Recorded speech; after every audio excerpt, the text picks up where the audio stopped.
So I think, like you say, I think a lot of the guys were probably a bit like, well, we don't really like that, but come on, it's Tyreek, But what I do like is exactly what you said, Sam. I like that Tua has basically come out and said, you can't just on this one, Tyreek, you can't just come out and go, no, I'm sorry, I was just spouting off like I normally do. It's all hot air like it normally is. Tua said no.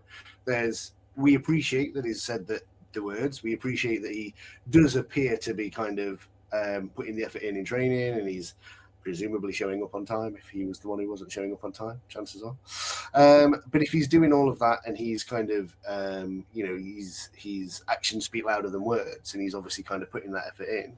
Fair play to Tua for kind of coming in and saying, okay, Tyreek, we appreciate your apology, but actually, that's not really good enough. You've got to learn from your mistake. You've got to keep your mouth shut, and you've got to work hard and prove to us that you do want to be here. That last year was a fluke. It was because of the hand. It was because of the police. It was because of your house burning down. There's no doubting that a fully focused, fully fit, fully functioning Tyreek, again, as you said, sir, is worth way more than anything we'd have got in the trade. But he's got to be on form. But I do think, like you say, with Waddle apparently was playing lights out in training the other day. They've got Westbrook Akine. Millie Washington's going to be looking to progress from last year.